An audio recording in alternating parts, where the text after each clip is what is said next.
Good evening, my friends. Welcome back to Read Aloud. Let's read something together. I apologize for the pre-recorded video, and for the one person who was watching me live, I'm sorry for leaving you suddenly. The internet decided to sneeze, and it interrupted things in a way that I thought was going to take you out of enjoying the story this evening. So I decided to just scrub what I had done, hadn't even gotten to the read aloud part yet, and we'll read something right here, right now, and I will upload it as soon as I am done. Okay, so we are ready for chapter 30 in Anne of Green Gables. I looked ahead, and if we read 2 chapters tonight, and 2 chapters every time we meet, we're going to finish up in 5 readings. If I do 3 chapters one night, we'll get done in 4 readings. Based on the feedback I've been receiving from my survey, it looks as though Read Aloud is going to continue. If you think that's a terrible idea, fill out the survey and let me know. Also, let me know what you want me to read. If you think it is not a terrible idea, there is, like I said before, definitely a front runner, which we can totally accommodate, and it'll be fantastic. But I want to read what people want to hear. So, at any rate, let's dig in right now. Let's read Chapter 30 of Anne of Green Gables by Lucy Maud Montgomery. Chapter 30, The Queen's Class is Organized. Marilla laid her knitting on her lap and leaned back in her chair. Her eyes were tired, and she thought vaguely that she must see about having her glasses changed the next time she went to town, for her eyes had grown tired very often of late. It was nearly dark, for the full November twilight had fallen around Green Gables, and the only light in the kitchen came from the dancing red flames in the stove. Anne was curled up Turk fashion on the hearth rug, gazing into that joyous glow where the sunshine of 100 summers was being distilled from the maple cord wood. She had been reading, but her book had slipped to the floor, and now she was dreaming, with a smile on her parted lips. Glittering castles in Spain were shaping themselves out of the mists and rainbows of her lively fancy. Adventures wonderful and enthralling were happening to her in Cloudland, adventures that always turned out triumphantly, and never involved her in scrapes like those of actual life. Marilla looked at her with a tenderness that would never have been suffered to reveal itself in any clearer light than that soft mingling of fire, shine, and shadow. The lesson of a love that should display itself easily in spoken word and open look was one Marilla could never learn. But she had learned to love this slim, gray-eyed girl with an affection all the deeper and stronger from its very undemonstrativeness. Her love made her afraid of being unduly indulgent, indeed.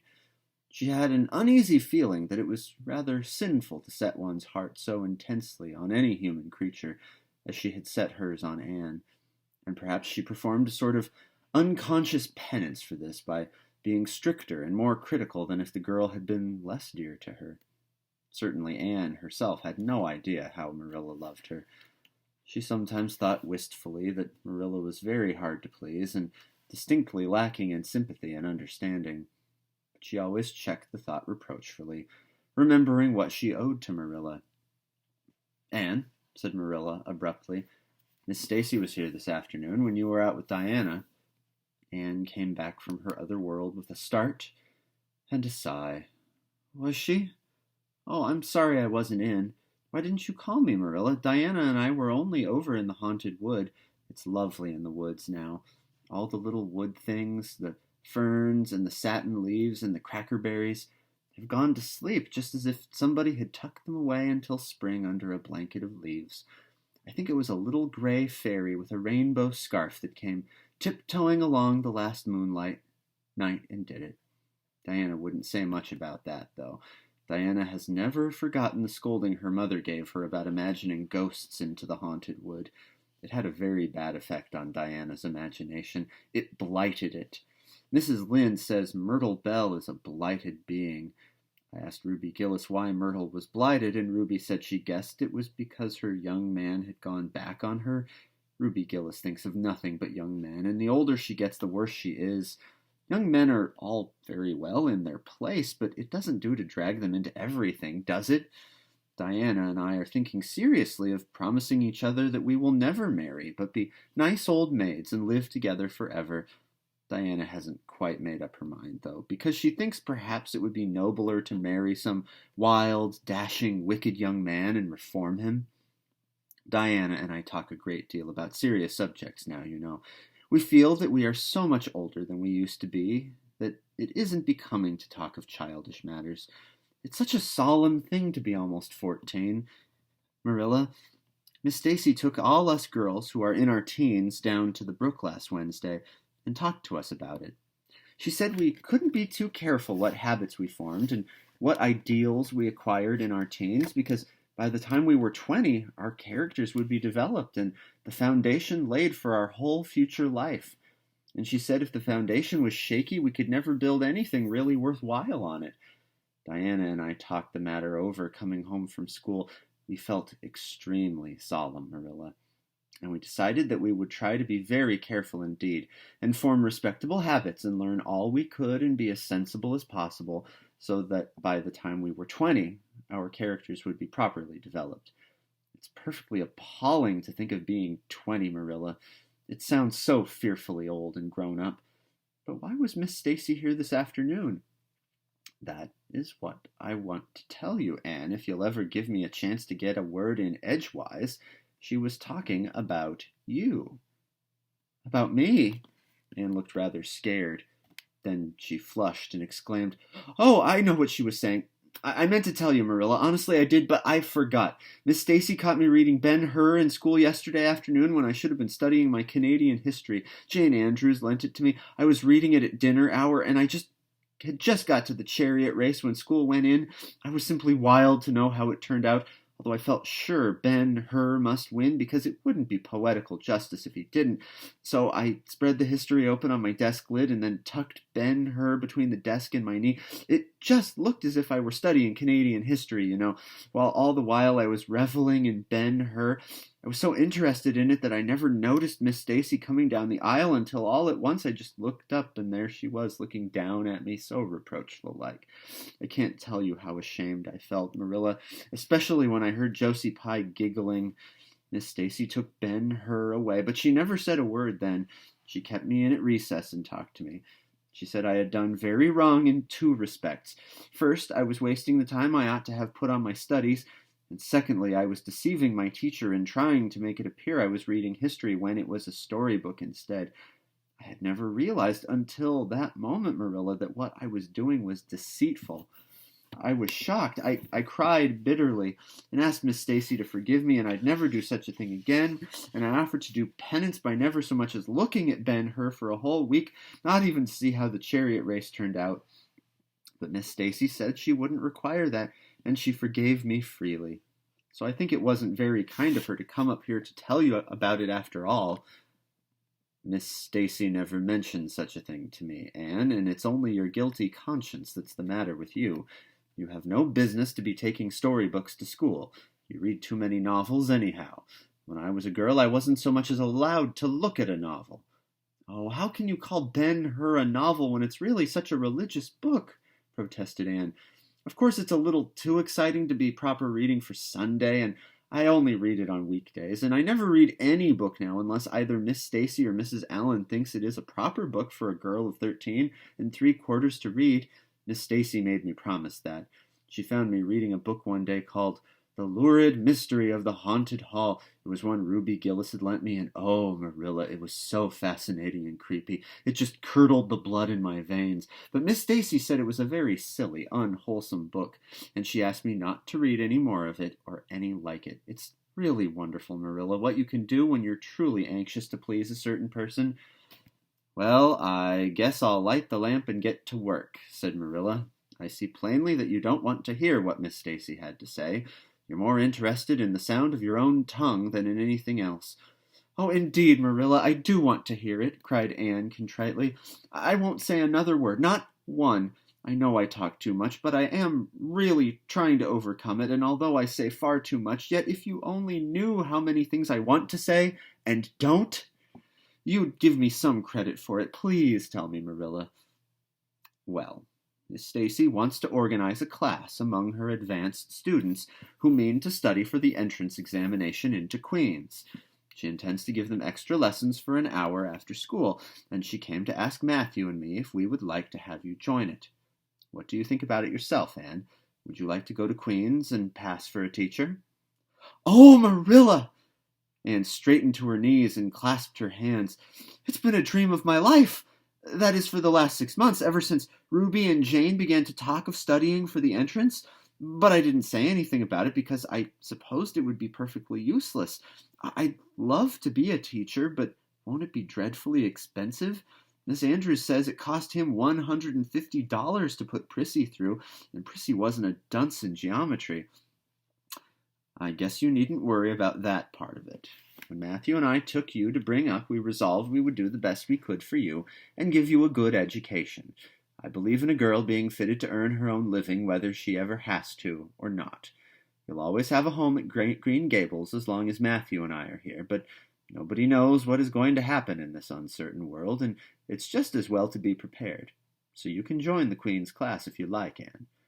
Oh, Marilla, thank you. Anne flung her arms about Marilla's waist and looked up earnestly into her face. I'm extremely grateful to you and Matthew, and I'll study as hard as I can and do my very best to be a credit to you. I warn you not to expect much in geometry, but I think I can hold my own in anything else if I work hard. I dare say you'll get along well enough. Miss Stacy says you are bright and diligent. Not for worlds would Marilla have told Anne just what Miss Stacy had said about her. That would have been to pamper vanity. You needn't rush to any extreme of killing yourself over your books. There is no hurry. You won't be ready to try the entrance for 1.5 years yet. But it's well to begin in time and be thoroughly grounded, Miss Stacy says.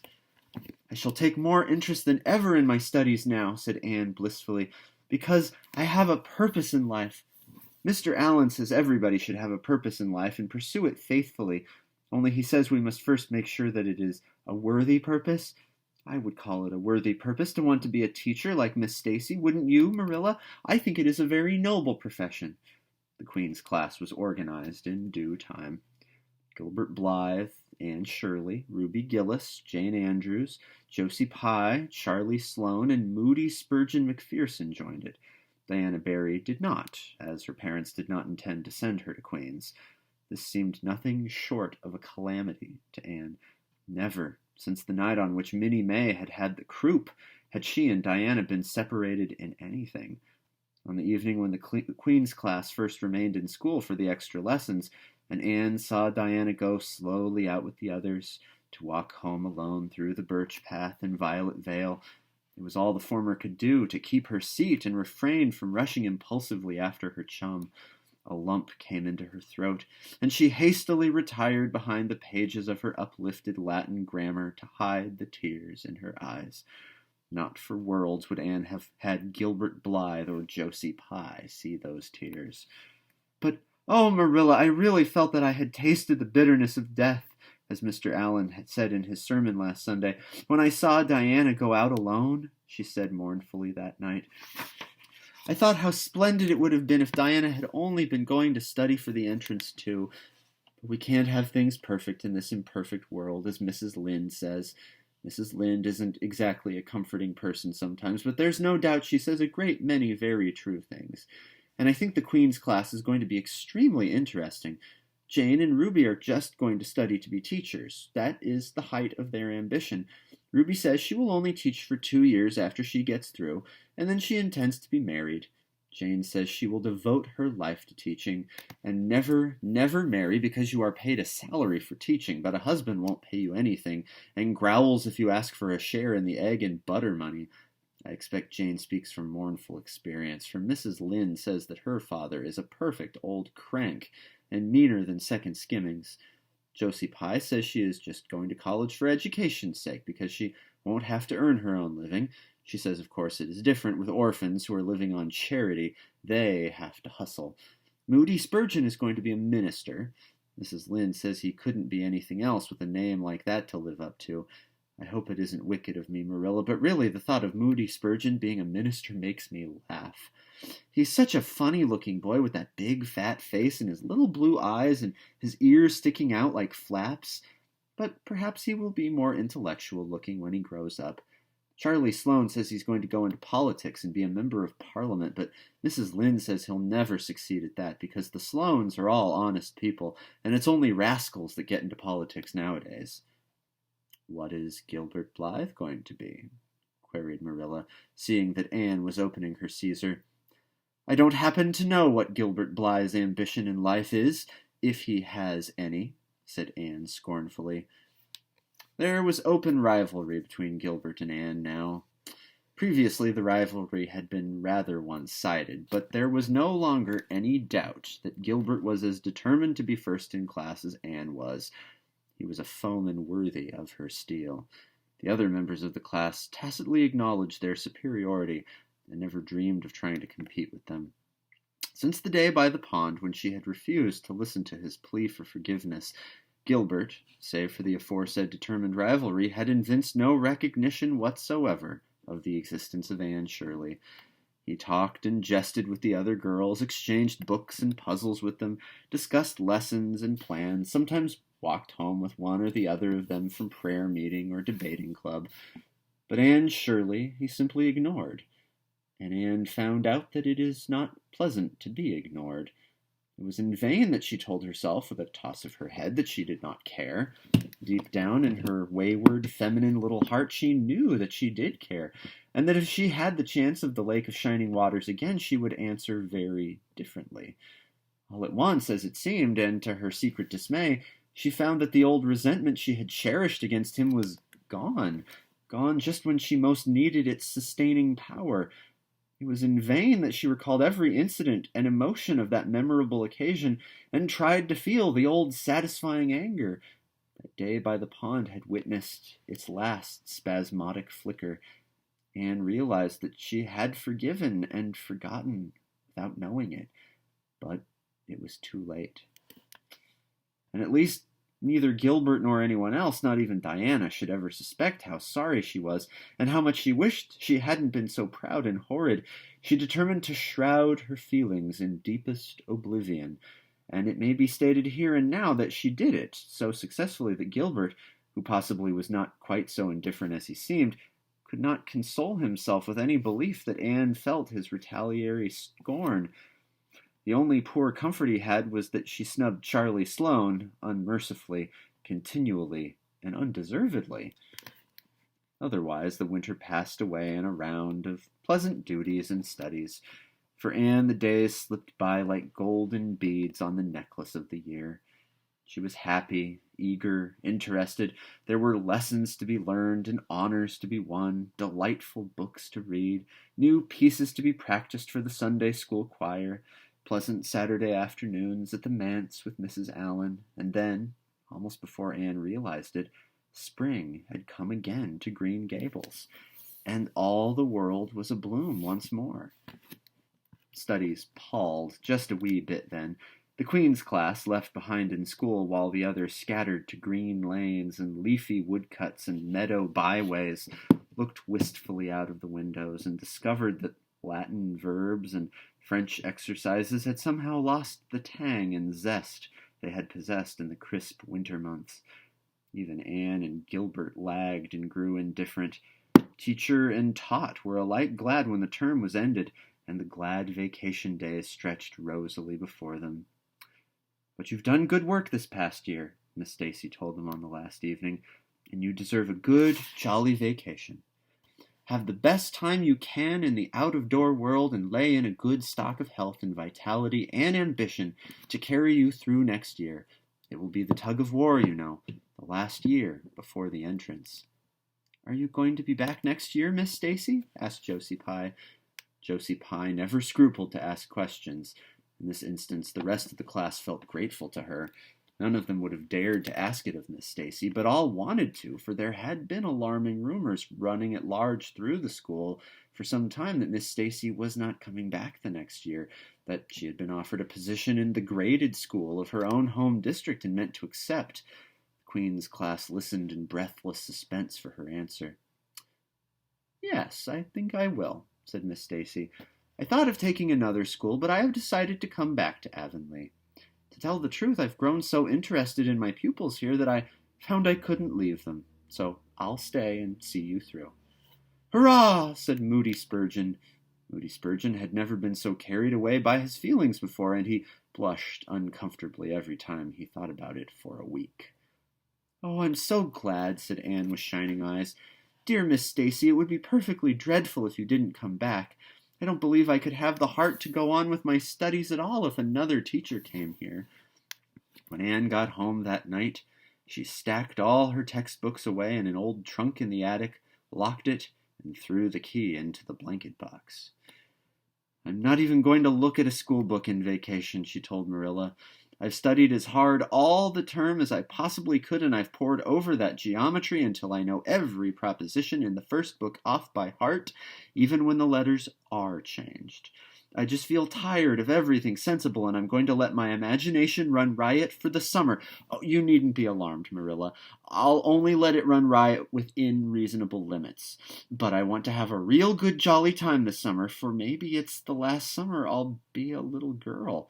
Mrs. Lynde says that if I keep stretching out next year as I've done this year, I'll have to put on longer skirts. She says I'm all running to legs and eyes. And when I put on longer skirts, I shall feel that I have to live up to them and be very dignified. It won't even do to believe in fairies then, I'm afraid. So I'm going to believe in them with all my whole heart this summer. I think we're going to have a very gay vacation. Ruby Gillis is going to have a birthday party soon, and there's the Sunday school picnic and the missionary concert next month. And Mr. Barry says that some evening he'll take Diana and me over to the White Sands Hotel and have dinner there. They have dinner there in the evening, you know. Jane Andrews was over once last summer, and she says it was a dazzling sight to see the electric lights and the flowers and all the lady guests in such beautiful dresses. Jane says it was her first glimpse into high life, and she'll never forget it to her dying day. Mrs. Lynde came up the next afternoon to find out why Marilla had not been at the aid meeting on Thursday. When Marilla was not at aid meeting, people knew there was something wrong at Green Gables. "Matthew had a bad spell with his heart Thursday," Marilla explained, "and I didn't feel like leaving him. Oh, yes, he's all right again now, but he takes them spells oftener than he used to, and I'm anxious about him. The doctor says he must be careful to avoid excitement. That's easy enough, for Matthew doesn't go about looking for excitement by any means, and never did, but he's not to do any very heavy work either, and you might as well tell Matthew not to breathe as not to work. Come and lay off your things, Rachel. You'll stay to tea?" "Well, seeing you're so pressing, perhaps I might as well stay," said Mrs. Rachel, who had not the slightest intention of doing anything else. Mrs. Rachel and Marilla sat comfortably in the parlor while Anne got the tea and made hot biscuits that were light and white enough to defy even Mrs. Rachel's criticism. "I must say Anne has turned out a real smart girl," admitted Mrs. Rachel, as Marilla accompanied her to the end of the lane at sunset. "She must be a great help to you." "She is," said Marilla. She's real steady and reliable now. I used to be afraid she'd never get over her feather-brained ways, but she has, and I wouldn't be afraid to trust her in anything now." "I never would have thought she'd have turned out so well that first day I was here 3 years ago," said Mrs. Rachel. "Lawful heart, shall I ever forget that tantrum of hers. When I went home that night, I says to Thomas, says I, 'Mark my words, Thomas, Marilla Cuthbert'll live to rue the step she's took.' But I was mistaken, and I'm real glad of it. I ain't one of those kind of people, Marilla, as can never be brought to own up that they've made a mistake. No, never was that my way, thank goodness. I did make a mistake in judging Anne, but it weren't no wonder, for an odder, unexpecteder witch of a child there never was in this world, that's what. There was no ciphering her out by the rules that worked with other children. It's nothing short of wonderful how she's improved these 3 years, but especially in looks. She's a real pretty girl got to be, though I can't say I'm overly partial to that pale, big-eyed stuff myself. I like more snap and color, like Diana Barry has or Ruby Gillis. Ruby Gillis's looks are real showy, but somehow, I don't know how it is, but when Anne and them are together, though she ain't half as handsome, she makes them look kind of common and overdone. Something like them white June lilies she calls narcissus alongside of the big red peonies, that's what. Chapter 31. Where the brook and river meet. Anne had her good summer and enjoyed it wholeheartedly. She and Diana fairly lived outdoors, reveling in all the delights that Lover's Lane and the Dryad's Bubble and Willowmere and Victoria Island afforded. Marilla offered no objections to Anne's gypsyings. The Spencervale doctor who had come the night Minnie May had the croup met Anne at the house of a patient one afternoon, early in vacation, looked her over sharply, screwed up his mouth, shook his head, and sent a message to Marilla Cuthbert by another person. It was, "Keep that red-headed girl of yours in the open air all summer and don't let her read books until she gets more spring into her step." This message frightened Marilla wholesomely. She read Anne's death warrant by consumption in it unless it was scrupulously obeyed. As a result, Anne had the golden summer of her life as far as freedom and frolic went. She walked, rode, berried, and dreamed to her heart's content, and when September came, she was bright-eyed and alert, with a step that would have satisfied the Spencervale doctor and a heart full of ambition and zest once more. "I feel just like studying with might and main," she declared as she brought her books down from the attic. "Oh, you good old friends, I'm glad to see your honest faces once more. Yes, even you, geometry.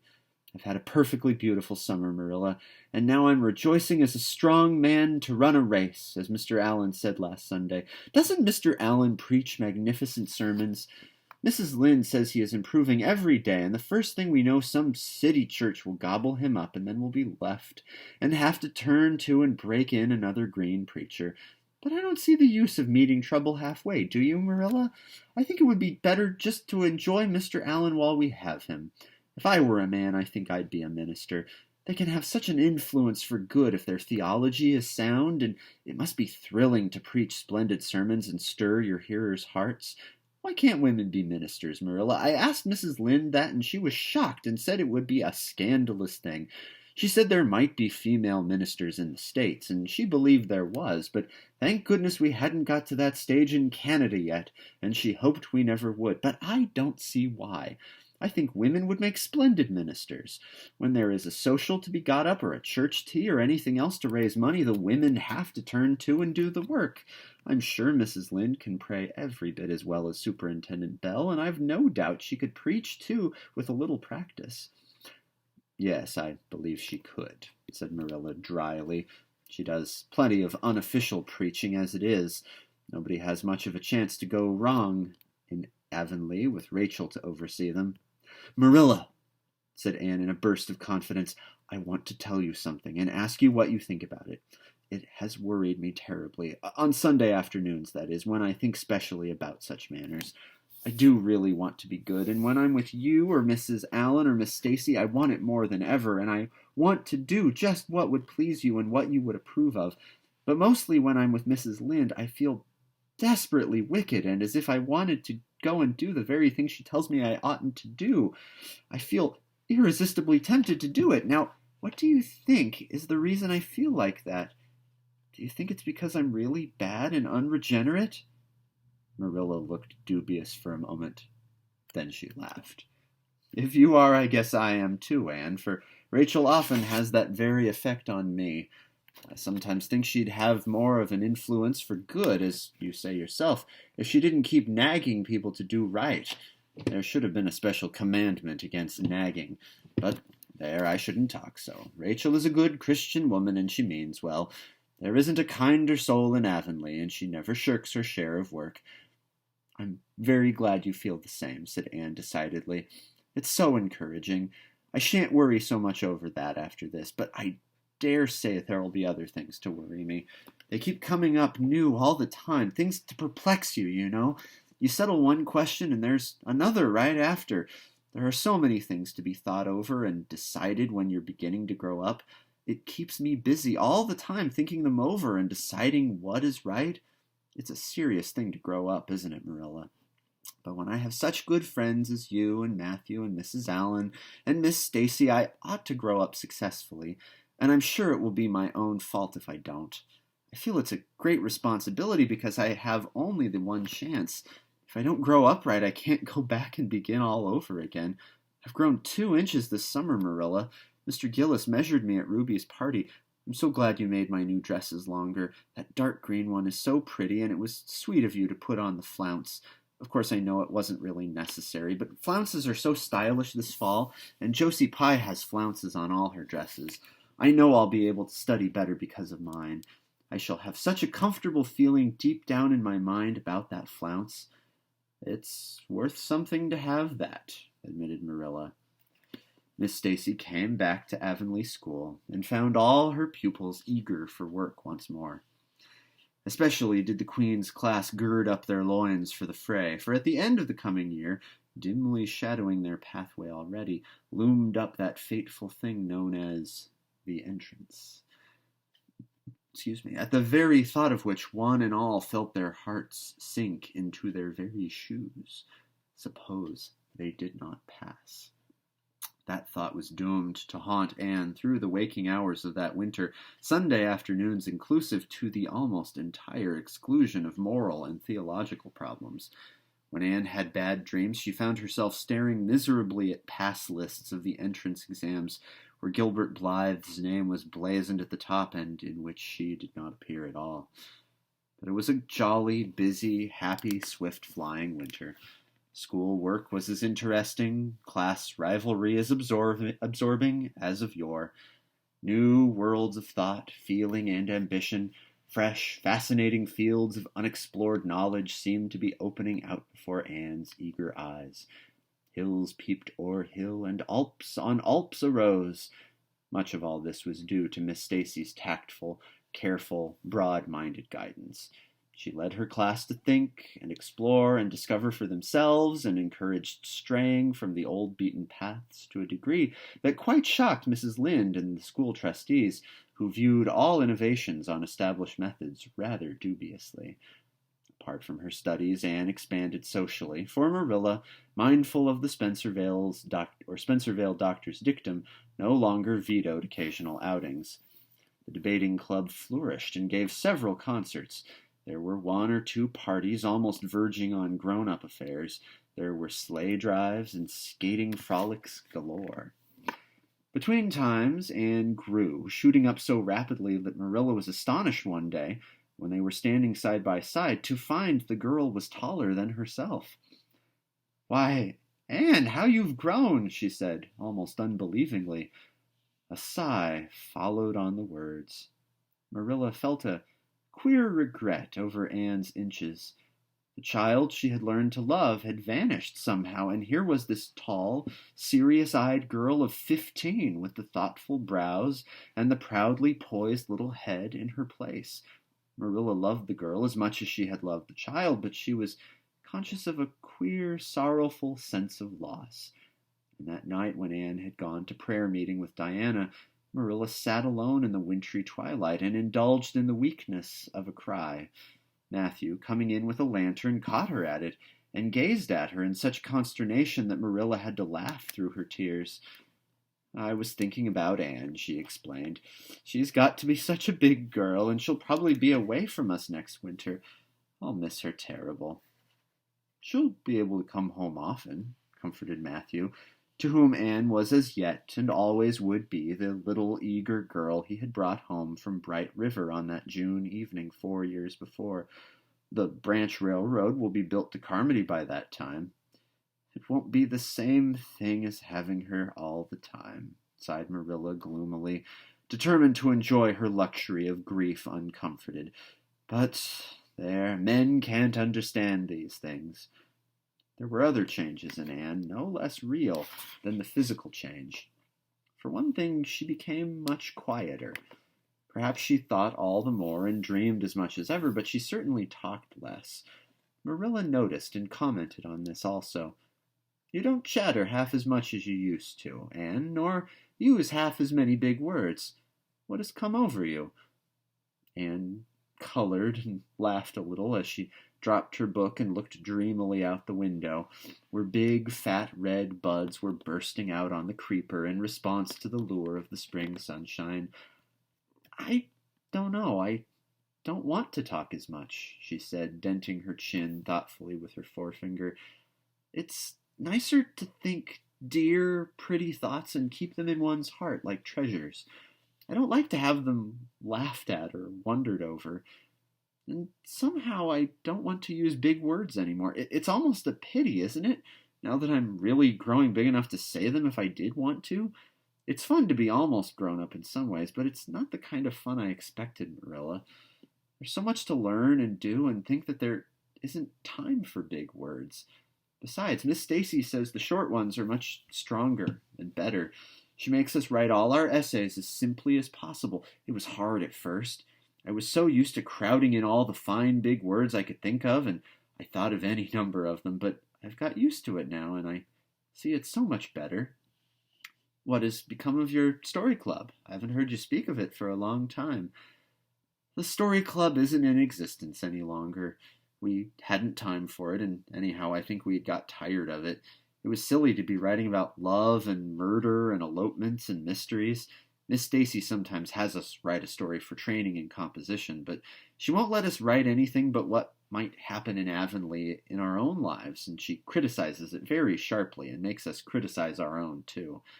I never thought my compositions had so many faults until I began to look for them myself. I felt so ashamed I wanted to give up altogether, but Miss Stacy said I could learn to write well if I only trained myself to be my own severest critic, and so I am trying to." "You've only 2 more months before the entrance," said Marilla. "Do you think you'll be able to get through?" Anne shivered. "I don't know. Sometimes I think I'll be all right, and then I get horribly afraid. We've studied hard, and Miss Stacy has drilled us thoroughly, but we mayn't get through for all that. We've each got a stumbling block. Mine is geometry, of course, and Jane's is Latin, and Ruby's and Charlie's is algebra, and Josie's is arithmetic. Moody Spurgeon says he feels it in his bones that he is going to fail in English history. Miss Stacy is going to give us examinations in June, just as hard as we'll have at the entrance, and mark us just as strictly, so we'll have an idea. I wish it was all over, Marilla. It haunts me. Sometimes I wake up in the night and wonder what I'll do if I don't pass." "Why, go to school next year and try again," Marilla said unconcernedly. "Oh, I don't believe I'd have the heart for it. It would be such a disgrace to fail, especially if the others passed. And I get so nervous in an examination that I'm likely to make a mess of it. I wish I had nerves like Jane Andrews. Nothing rattles her." Anne sighed, and, dragging her eyes from the witcheries of the spring world, the beckoning day of breeze and blue, and the green things upspringing in the garden, buried herself resolutely in her book. There would be other springs, but if she did not succeed in passing the entrance, Anne felt convinced that she would never recover sufficiently to enjoy them. Let's stop there for now.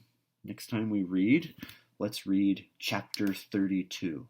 The pass list is out.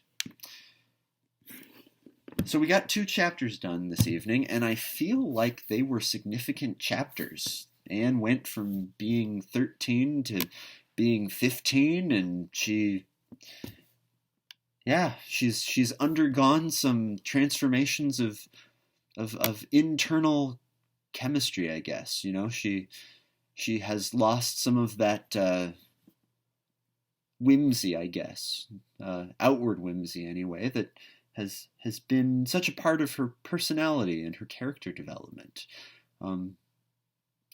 I remember experiencing that with people that I know. I feel like it probably happened to me at some point. I'm not an incredibly serious person, but I know I'm not as goofy as I was when I was 14. So, I don't know. You can definitely tell that we're kind of winding in for some kind of resolution of the plot and all of that. One thing I will say I found the bit about women preachers amusing. I won't say a whole lot, and I won't tell you what to believe, but I will say that I am currently uh, undergoing training to become a preacher of sorts, and I would say a slim majority of my classmates are women, and I would say that I have witnessed multiple women whose skill at preaching exceeds that of myself and many of the many of the men that I know who are preachers. You know, I I feel like I feel like people have different gifts, and those occur irrespective of where one identifies themselves in the scope of gender. That's my little soapbox, and that's all the further I'm going to go on that. Thanks for joining me this evening. I hope that you are well, and I'll see you soon. I will plan on reading on Sunday, but I'm going to be like really, really out of state. And in the event that I'm not in a place that's acoustically set up for it, or if I like forget my book or something, don't panic if I don't do read aloud Sunday night. And I will be home by Wednesday. So if you don't hear from me on Sunday, look for me on Wednesday, and we should be back in business by then. So in the meantime, stay well. Get your shot if you haven't gotten your shot. I got mine yesterday, and I feel a little bit sluggish, but I'm still upright. So if you're having a reaction, I hope you feel better soon. Wear a mask, wash your hands, tell the people that you love them. I love you, in that non-threatening, platonic sort of way. And remember, nothing is boring except to people who aren't really paying